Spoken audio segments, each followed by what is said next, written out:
Welcome back. I'm here today with Paul Sack. Paul is a real estate investor and one of these true entrepreneurs. Paul, welcome to today's show. Thank you. Paul, I like for the audience to establish your background and history of where you started your career and bring us up today. Well, I started out at the Emporium, which was then the biggest department store in San Francisco, and was a dress buyer and merchandise manager. And when I resigned from my job, I said to the general merchandise manager that if I had 9 lives, I'd spend one here at the Emporium and see if I get to be president. But I said I have only one. I want to get control of my time so I can paint, travel, and live abroad. And that was the motivation for going into real estate. And what year was this? That was 1958. 1958, and then was that here in San Francisco, downtown, or what? Well, the Emporium was downtown on Market Street, where there's a big shopping center now. And as I say, it was twice as big. That when I started in the Emporium, it had twice the volume of Macy's. So it was the biggest store in town. I remember as a kid getting lost there. I think I knew every police officer in San Francisco. Nice. So then you started in the late 50s for real estate? Or? I started in real estate in when I left the Emporium, and I had $20,000 of capital, and then to my great surprise and good luck, people I knew said, I'd like to invest with you, and I had a couple of pilot projects, and I said to them, well, when I know what I'm doing, I'll call you, and I think I became the first syndicator in the state of California, or I might have been. I syndicated a building among these people in 1959. When you started out doing the syndication, was there a particular type of real estate you were looking for, or was it residential? Was it commercial? Or? I did apartments. I mean, I later learned about other kinds of property, but I thought at that time I knew about apartments because I'd lived in them. And I was afraid if I was buying a shopping center, I'd be negotiating a lease and I wouldn't know what I was supposed to protect and what I was not supposed to give away. And apartment houses were good. And, investing in apartment houses in the San Francisco Bay Area, these are garden apartment houses starting in 1959, was not a bad strategy. I guess it was a growing community back then, too. There were 8 million people in California at that time, and I think they're now 35 or 40 million. So it's been a growth industry. So when you started out, how quickly did your business blossom in the apartment industry? Not very fast. I did one deal a year. I was very conservative about what I would invest my friends' money in and what money I had, and so I did one deal a year, and my goal, as I had said, was to be able to travel and live abroad. And after 5 years or 6 years, I took on a project and said to my late wife, when I finish this project, we'll have enough money coming out of them, because I took a share of each building as my profit. I never took any money out of it. We can go and live abroad, and that was, as you know, one of my goals. And I went to Paris to see where we would live, and I thought, what would I do in Paris? So I thought I needed something to keep me involved. So I became part of the Peace Corps staff and went to East Africa. I was head of the Peace Corps in Tanzania. So when so throughout your career, now you brought this all the way up.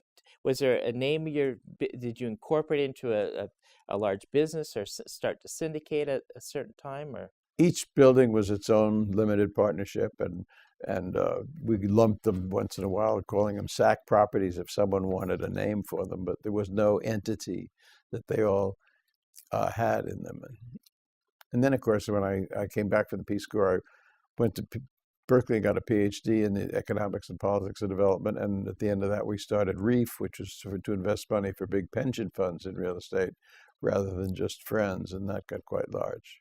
Now, that RREEF investment, they hit some big landmarks when you exited in the 90s. What was your exit on that? Well, I retired when I was 65, which is something I put in the documents because we didn't want elderly people doddering around the office. And and then it was sold shortly thereafter to Deutsche Bank, and I was paid off my share, and it was a very nice check. Now, how I'm just curious, through the process of doing the real estate investments, about in the mid 80s, they passed this new thing called the passive loss rules. Did that have any impact to what you were doing in syndication, or? it certainly put an end to the tax benefits from syndication. So syndication, you had to invest only in the building itself. I'm trying to remember, did it affect me? I think I'd moved on by then. I mean, I was on doing other things. I'm visiting here today with Paul Sack. Paul is a real estate investor, has many years of experience, moved into real estate syndication in the mid-90s, and has been retired, but is still in the industry today. Paul, I need to take a quick break, and we'll be right back after these messages. I love fishing, with my family. I think it would be easier to use a net. It was so much fun. The times when we are together, it makes it all the more worth it. Having Dad teach them how to cast a fly rod, and As long as we're doing stuff together, we're having fun. Some people see a father and a son fishing together, while others see a succession plan.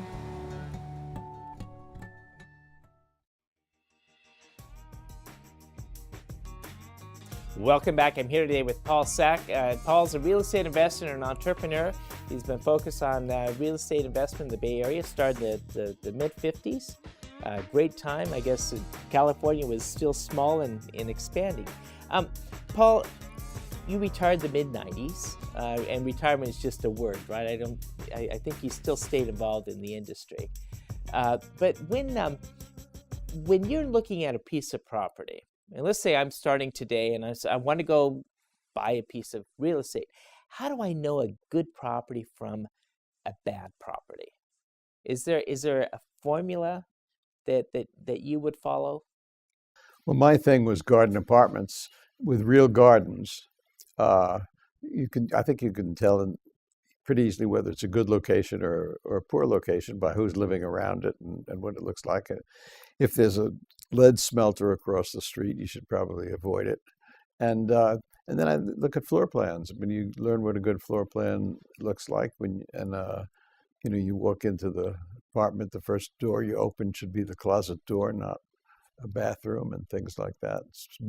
Rooms should be big enough to have twin beds and things like that in it. When you're trying to negotiate on a price and you're saying, everyone wants the real estate at a fair price, but is there a rule of thumb that you follow on looking at a cap rate or looking at comparables? How do you know, when you're buying it, how do you know if you're getting it at a fair price?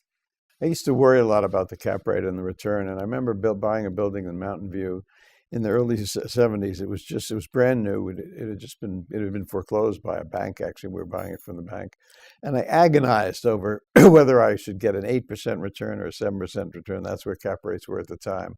We've had the building now for 35 years, and we've taken out $25 for every dollar we put in, and the IRR is something like 22% for 35 years. What difference did it make if I had an 8% cap rate or 7% cap rate? The important thing was to have a good building in a good location. So location really trumps everything else with... And the quality of the building, the design of the building. Although I had another building down in San Jose with very small units, but gardens. We put in a very nice garden, and it too has done very well. So you mentioned something about, with the approach of the refinancing, the pulling out capital, but have you noticed a change in working with banks today? Have things really dramatically changed for your industry, or I know people trying to get their home mortgage loan feel that they're having to sign over their firstborn to get the banker to work for them. Well, I haven't done a lot of borrowing lately, and RREEF, I started RREEF and for pension funds, and our strategy was to buy all cash, no loans, and so I have not had a lot of experience in the borrowing market. I gather it's mostly you make a loan from the bank and the bank sells it to Fannie Mae or Ginnie Mae, and whether they're in business or not makes a big difference, but I'm not up on that. So it used to be that doing a lot of leverage was a good thing, but maybe not some more, or you haven't experienced a lot of leverage, right? Well, the trouble with leverage, I remember some newspaper interviewed me on leverage, and they said the idea was that we got more leverage to increase your return. And I said to them, well, leverage works both ways. You can lose more money with leverage and lose it faster. And the guy said, I've talked to 11 people, and you're the first person who said that. I better talk to more people. He said, how much could you lose? I said, well, if you have enough leverage, you could lose it all. And we've seen that in real estate, and we've seen it in places like Lehman Brothers, and so leverage is something to think about when you get into it. Great advice. I'm visiting here today with Paul Sack. Paul's a real estate investment entrepreneur here in the Bay Area. Paul, I need to take a quick break, and we'll be right back after these messages. When I grow up, I want to work with very successful people. I want to advise people so that they can pay less tax. Hang out with my clients on the golf course. Fishing. And on their private yachts. They will all be my friends too. I want to work with the VCs who will fund the next Fortune 500 company. When I grow up, I want to be just like my dad. Money won't buy you happiness in life, but we can help take care of your financial affairs so you can focus on what's really important.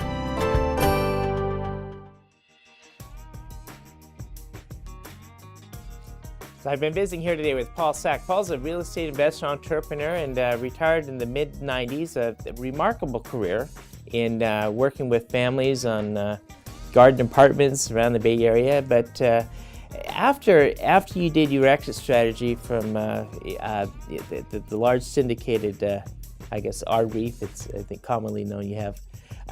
You started a new chapter in your life, and how have you been spending the last 20 or so years? Well, a friend once told me you need something in a retirement to keep you busy about 30% of the time, and I think that's probably true. And mine has been collecting photography, and it has a real estate theme. I have a collection of photography, and every picture has to have a building in it somewhere that we could own or lease. I mean, a picture of you sitting here would count because I can see that wall behind you, which we could own.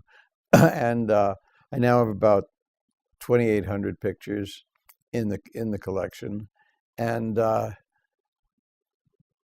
when I die, anything that I still have will go to the San Francisco Museum of Modern Art. I gave them about 1,000 prints some time ago, in 1998, and they have 30 feet of wall space committed to show my collection. And then the next segment, when we give them that, they've committed to show 50 pictures at all times. So I have immortality. And your legacy lives on. I think it's always good. People who have the number one hobby in the world is genealogy. And what you find is when you start looking at timelines of individuals, and that individual failed to write a life history or failed to leave something in writing behind, it's hard to really identify with what they did. And I think it's remarkable when you go to a museum, you can see an art collection of photographs that you put something to be remembered by. Now, Paul, in addition to this, I understand you've done a lot of travel.